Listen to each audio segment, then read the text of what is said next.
Hey, Bill Applegate back for another lesson on a jazz standard. This one time we're going to be looking at Misty.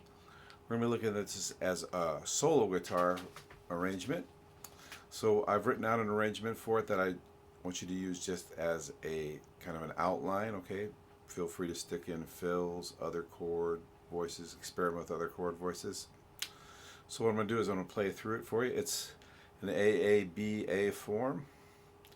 Real common form in jazz, and what I'm going to do is play my outlined chord solo A A B A, and then I'm going to go back again, and the second time I'm going to try to improvise in a solo guitar type manner on the first two A sections, and then use my outline again to play the B and the final A section. I also used the kind of the turnaround of the B section as an intro too. So, okay, should be fun. Okay, so here we go. I'm gonna just play through the whole thing once, and then after that, I'll go through it a little bit and talk about what I'm doing. I didn't really write out the improvised A sections, so I'm just gonna improvise them right now, and then talk about maybe a little bit about what I used to come up with that. Okay, so here we go. Before I start, I did want to mention one other thing. A lot of times you'll hear guitarists play these rubato, which is fine, but I think at first, when you're first learning, especially, uh, you might want to play it in time as best you can. Now, if you listen to Joe Pass or some other guitarist who's known for solo guitar stuff, they play a lot in time, and they're not perfectly in time all the time, obviously, but that's what I think I would go for at first. I think that gives you a better idea of what fills and stuff you can throw in that make more sense. Okay, so here we go.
Okay, the what I'm using for the intro here is just kind of a turnaround. So I'm just using this G minor 7 with the 11th. And then I'm using this diminished chord as a C7 flat 9. Plus maybe this C7. And just inverting it. You don't have to change the fingering to invert it. Have this F minor 7. A 13. Then I'm using the melody. Using this straight ahead voicing of an E major 7.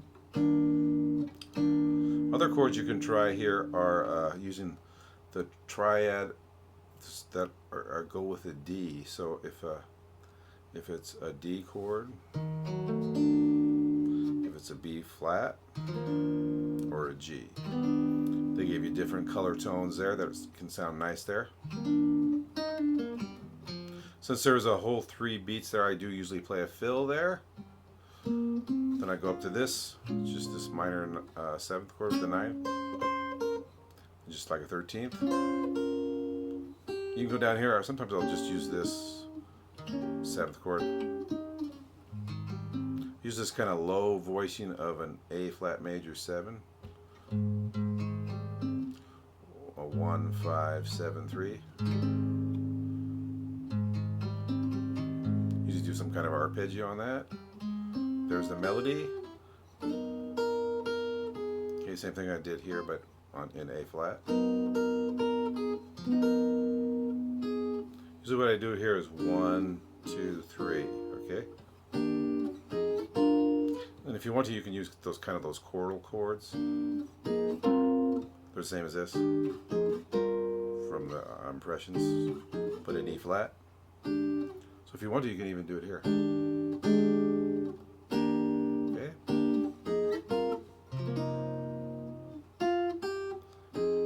Minor 7. Might hammer onto that melody note there. Sounds kind of cool. Sometimes I play that here. Okay. G minor 7 arpeggio. C7. Okay, let's look at the second ending. Goes to a minor 4, back to the tonic. Okay, sometimes I'll use that chord there. I didn't write it that way.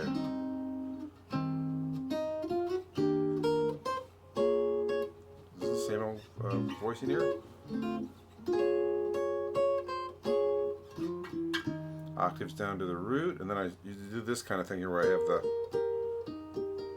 the 3rd and the 5th, and I'm just moving the melody around on the top. Okay. Then I go to that chordal voicing there, so I just played on a flat major 7 voicing. It's really an A flat 6 there. F minor 7, remember, and A flat 6 are the same chord. So here we're gonna have this A minor 7, but you're gonna add the 11th there. 13. Okay, just an octave. Just like the intro again, huh? Okay, that's it. And then the A sections at the end there. Let me talk just a little bit about what I try to do in the improvising when I'm solo. So you try to slip chord. I try to get the melody to continue its flow, and then not have that interrupted by the chords too much. So here we're just using an E flat major scale. Now that seemed like the end of a phrase, so now I could put a new chord in there. Here we're just going to use a Dorian to a Mixolydian. Try to put chords in once in a while. Here you're going to want to use, since it's a flat 7, the Lydian dominant, so you're going to go from the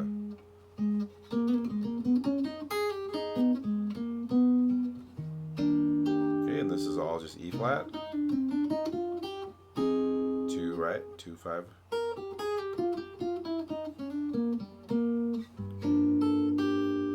a 2-5 in F to a 2-5 in E flat.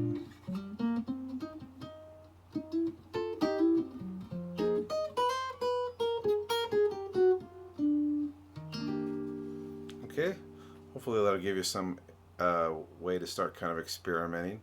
Just, you know, jam around with it.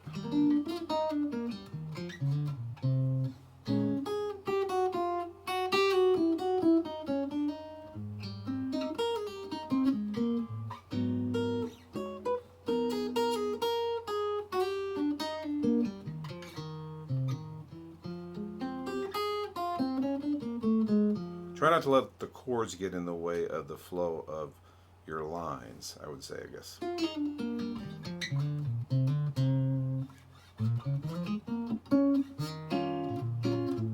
Your desire to put those chords in. It's not always going to be perfect. Sometimes it's just going to get a little choppy sounding, but because you'll decide to throw a chord in maybe in an opportune time, but that's the way it works. Okay. So there you have it, Misty. It's a great song to work on as a solo guitar piece, chord solo. You could also use this chord solo over, like if you're playing with a bass and a drums, and you don't have another chording instrument. This is a good way to play this in a trio like that. So that works well for a trio. You might avoid as much of the bass note stuff when you have a bass player, but okay. So this is a real fun song to play, especially as a solo piece, and with the group too. So one thing about ballads is if you don't want to play it through usually more than twice. So if you are playing with like a horn player or something, you're not going to play the whole form. You might play all the A's, and then the ballad, then the sax might come in on the B section. Stuff like that. You'll want to break up the tune because it gets kind of long otherwise. You'll lose your listener if you're not careful. All right, so there you have it, Misty. I hope this is something you can use, and I really had a lot of fun putting this together for you. Okay, and you guys have a great day.